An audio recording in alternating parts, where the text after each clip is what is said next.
Amiche ed amici, guardate che spettacolo, cioè guardate che lavorazione fantastica. Questo manico è super resistente, super rigido, non è affatto elastico, lavorazione super facile davvero e anche veloce. Lo direste mai che è stata lavorata a punto basso? Comunque, se vi ricordate, qualche tutorial fa avevamo realizzato insieme la borsa gemella e vi avevo chiesto se era di vostro interesse vedere un mini tutorial dedicato alla realizzazione di una tracolla all'uncinetto super facile e veloce utilizzando questi moschettoni. Io mi ritrovo questi, ma potete utilizzare quello che avete a disposizione. Quindi eccomi qui, ho colto la vostra richiesta, spero di aver fatto cosa gradita, vi aspetto giù nei commenti come sempre, mi raccomando, se provate a realizzare lo stesso manico seguendo il mio tutorial, taggatemi e inviatemi anche le vostre foto. Vi ricordo che questo manico può essere anche utilizzato per altri modelli di borsa che abbiamo fatto in precedenza e può essere anche lavorato non solo con del cordoncino per borse, ma può essere realizzato anche con della lana, misto lana o addirittura cotone. Vedrete che la lavorazione sarà super fitta e resistente anche con un altro materiale. Intanto ci occorrono dei moschettoni, io ho a disposizione questi. Iniziamo subito con la lavorazione dei punti bassi sul primo moschettone. Faccio il solito cappio e all'interno vado a lavorare tanti punti bassi quanti praticamente ce ne entrano. Direttamente col cappio entro, lavoro il primo punto basso e mi lavoro anche la coda dietro. Uncinetto 3,5, 2, 3, 4, 5, 6 e 7 nel mio caso. Faccio una catenella di sicurezza, stacco il cordoncino, mi aiuto con un ago e fin da subito nascondo i cordoncini in eccesso. E voilà! Taglio l'eccesso e sigillo per bene. Fatto il lavoro sul primo moschettone, lo ripetiamo dall'altra parte e intanto li mettiamo da parte. Riprendo il cordoncino e lascio un po' di eccesso, anche così va bene. Faccio un cappio e avvio lo stesso numero di punti che ho avviato sui moschettoni. 1, 2, 3, 4, 5, 6, 7, ovviamente un'ottava catenella per ritornare indietro punto basso. Vado a lavorare i punti bassi in tutte le asole dietro, ormai lo sapete. Quindi giro le catenelle e lavoro la maglia dietro. Intanto lavoro un punto basso in ciascuna catenella sottostante per un totale di 7 punti bassi. 3, 4, 5, 6, 7. Facciamo una catenella, giriamo il nostro lavoro e anziché andare a lavorare i punti bassi in costa o i punti bassi normali, andiamo a lavorare il punto basso prendendo la costa dietro della riga appena fatta più la metà catenella iniziale. Prendo il cordoncino e chiudo punto basso. Quindi vediamo metà asola più metà asola, prendo il cordoncino e chiudo punto basso. Metà asola, terzo punto basso, metà asola, punto basso, metà asola,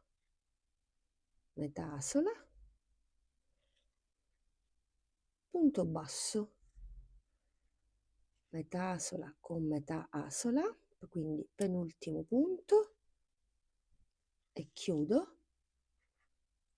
Andiamo a lavorare l'ultimo punto, quindi metà asola, prendo il cordoncino e chiudo. Bene, una volta fatto questo, ripetiamo lo stesso lavoro nelle righe successive. Catenella, andiamo a prendere metà asola con metà asola, come notate, avendo preso nella riga precedente la metà asola, abbiamo quella della riga sempre precedente ben evidente. Prendiamo il cordoncino e chiudiamo. 1, 2, cordoncino e chiudiamo. 1, 2, cordoncino e chiudiamo. 1, 2, cordoncino e chiudiamo. 1, 2, chiudo. 1, 2 e chiudo. Ultimo punto, 1 e 2 e chiudo. Per cui catenella, rivediamolo un'altra volta, giro il mio lavoro, guardate che bello fitto e resistente. Qui non avete problemi di andare a realizzare meno righe rispetto ai centimetri che vi occorrono per una tracolla, per paura che nel tempo la lavorazione ceda, perché è super super fitta. Rivediamolo, molto molto semplice, avete visto? Quindi 1 e 2, cordoncino e chiudo. Potete anche lasciare il lavoro così.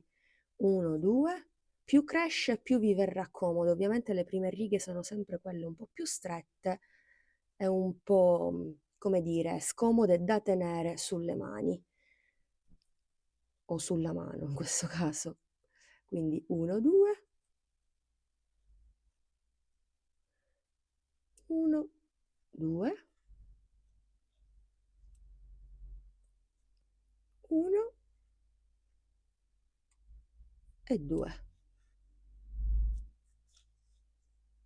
Ok, quindi a questo punto possiamo continuare fino a raggiungere la lunghezza desiderata della nostra tracolla. Nel mio caso la catena misura 60 cm, ma sicuramente non arriverò a 60 cm di lavorazione perché devo tenere in considerazione i centimetri che mi sviluppano i due moschettoni. Nel mio caso il moschettone con la primissima riga sviluppa tra i 6 cm e mezzo e 7 cm, quindi 7 più 7 è 14, 60 cm di catena meno 14 cm, 46 cm, per cui già vi dico fin da subito che arriverò con il mio lavoro intorno ai 45 cm, vanno più che bene secondo me, anche perché bisogna calcolare che qui abbiamo anche il moschettone, per cui una volta che lo agganciamo naturalmente acquisiamo anche qui qualche centimetro in più.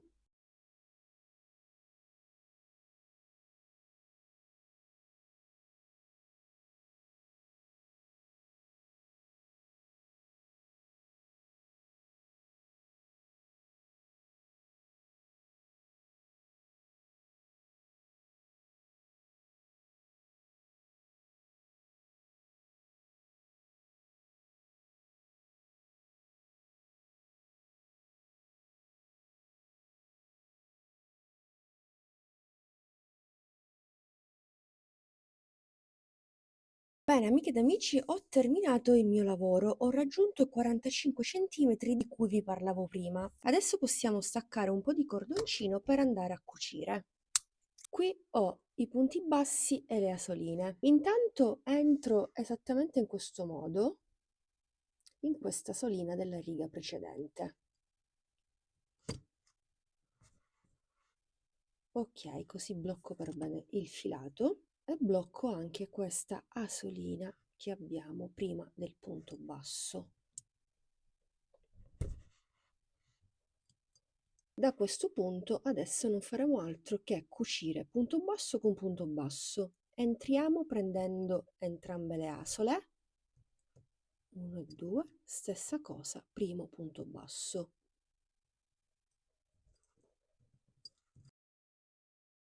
Stringo per bene. Poi secondo punto basso, ovviamente prendo anche la costina,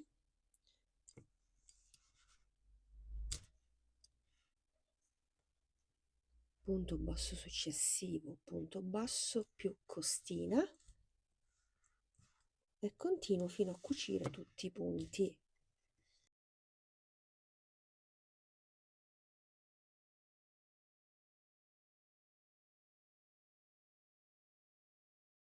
questo sarà il risultato della cucitura, molto pulita. Entro in quest'asola e nell'ultimo punto basso ho tagliato poco cordoncino. Ora blocco la solina più esterna, come dicevo prima, ho tagliato poco cordoncino, tagliatene un po' di più, perché altrimenti fate questo passaggio in maniera scomoda, ma io ce la faccio. Comunque adesso vado a bloccarmi il cordoncino in eccesso sul retro. Fate sempre un nodino di sicurezza e poi bruciacchiate, così sigillate per bene il lavoro. E voilà, questo poi sarà il risultato. Guardate che spettacolo fantastico. Ovviamente ripeteremo la stessa operazione anche dall'altra parte, quindi sempre con il lavoro sul dritto. Qui avevo lasciato il cordoncino in eccesso quando ho avviato le catenelle, benissimo. Tanto entriamo nella solina più esterna al punto basso, così, esatto, guardate, vedete che tutto coincide. E poi allo stesso modo di prima, stavolta prendiamo punto basso con l'asola della catenella che ci rimane, non possiamo fare altrimenti.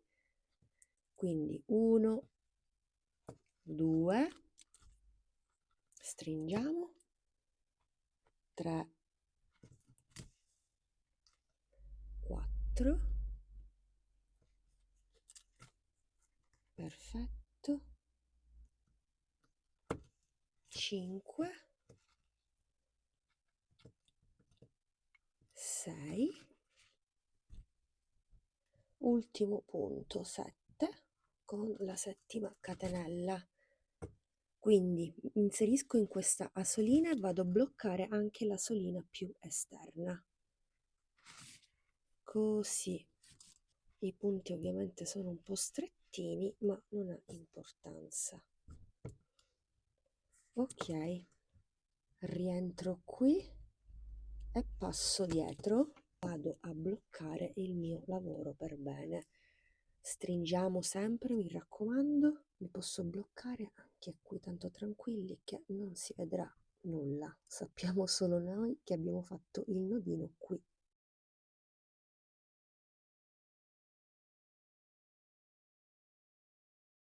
E voilà, il nostro manico è pronto. Che dire, spettacolare, bellissimo, super rigido, guardate, non è affatto elastico. Quindi a questo punto non ci rimane che togliere la catena, aprire il moschettone, inserirlo sempre all'interno perché mi piace l'idea che l'anello sia fuori e funga da accessorio.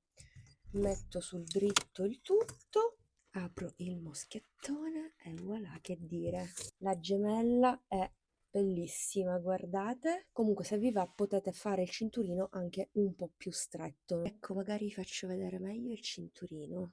Che dire, ci sta una bellezza, mi piace troppo.